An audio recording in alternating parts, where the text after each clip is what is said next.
السلام علیکم ګرانو عزیزانو د کلیوالو امید لرم سروغ او جوړ به یاست. دوه مسلې په دکی کې غټي پریشانی جوړې دي. یو خو اکسیډنټ شوی ده، الله دې لوایکینو ته صبر او جمیل ورکي او الله دې داسې پریشانی په د علاقه کې نه جوړي. او بل پریشانی دا ده چې له علاقې جخه مزدور اغواسی وي دي.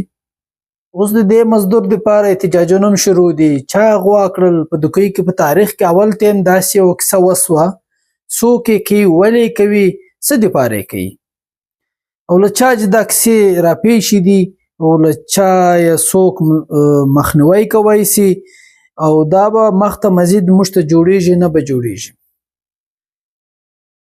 له اف سی سره یوه معاهده وسوه، د ما د تا د علاقې مسیرانو سردارانو په هغه معاهده باندې دستخطونه وکول چې د کور یو کوچنی دکان خرڅوي یا مځکه خرڅوي یا یو کوچنی موټر خرڅوي، هغه چې د له اوله سره تر اخره سره پر اسټام او معاهده ټوله ویلې نه وي، والله کې دستخط وکړي. د دوکۍ د علاقې باندې ټیکس شوونه په کویله په مد کې سکیورټي ته ټیکس ورکونه کې معاهده د علاقې ته چا راوړه. دغه علاقې چې دا نن غریبان د مزدوران په ورک دي یا د علاقه کې مزدوران خپل پیسې کې انویسټ کې وی لګوي، بیا یې امید دي چې ماته به خدای د کویلې روح ونیسي، کویله به خدای راکړي، بیا به زه د پیسو چشتن، بیا به زه د بچیانو ته روزي روټي راوړم کور ته. آیا معاهده وسوه؟ تاسې یو چا هم راوړه معاهده د علاقې ته؟ له یوه سره هم دا معاهده پرته ده. یس سر جی سر دا کانیانې دي. نن دا غټه پریشانی جوړه، دا خو ډېره کوچنۍ پریشانی ده.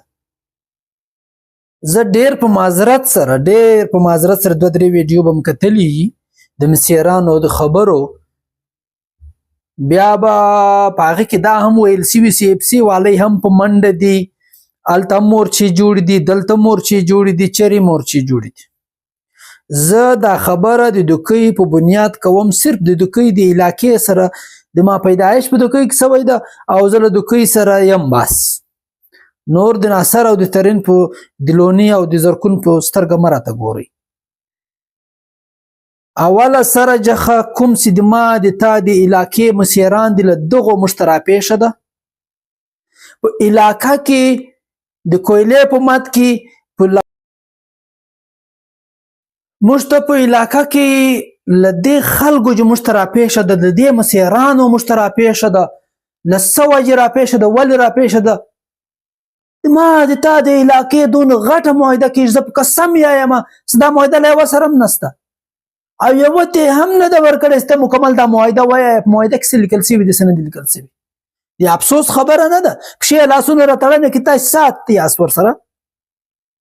سکیورټي په مد کې نن عوام ته پریشاني جوړه ده. تاسې موږ ته بې هغه خبرې کوئ چې یو هم په ناست نه دي، په منډه دي. څه دپاره بیا سکیورټي ده؟ د ما ګاډۍ سوځي، سکیورټي نسته. د ما په معاهده کې مسلې جوړې دي، سکیورټي نسته. ګاډیو ته کیسې جوړېږي، سکیورټي نسته. نن راولاړ شول په مزدوران الکار یې یوړل، سکیورټي نسته.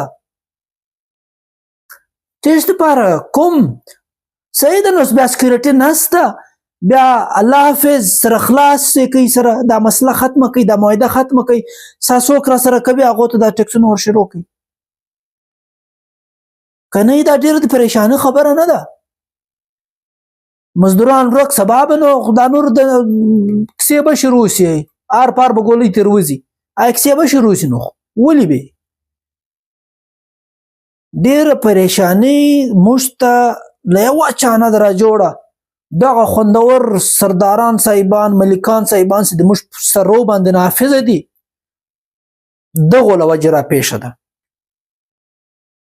که دغه یس سر جی سر والی نسی، مخته او شاته کتل لیزدای بیا ښه خوند کوي. نور خو د تاسو ته معلومه ده 45 والی او 47 والی ډرامې شروع دي، کیسې شروع دي، په د ملک حالات سره ډیسټرب ده، نو د ما او د تا د کوی خبم نو عجزه غریبه د کوی هغه خامخا ډیسټرب وي، نه هسپتال لري غریبه، نه اوس سکیورټي نه لري، روډونه خو هغه خوندور روډونه پشکی دي. ما زیادنا مریض به ریفر ټو لورلای ریفر ټو کویټا سدي پاره بیا د جنگونو کیسې شروع دي، سدي پاره دون ورکونه می کول، سدي پاره خدمت دی پاره چیش خدمت ته کوم خدمت ته کرپشن ده، غلا ده، ډاکا ده، د سیستم له فیک سیستم سره ملاویده ده او تا ځان پر کوا او بس بل خو شای نسته.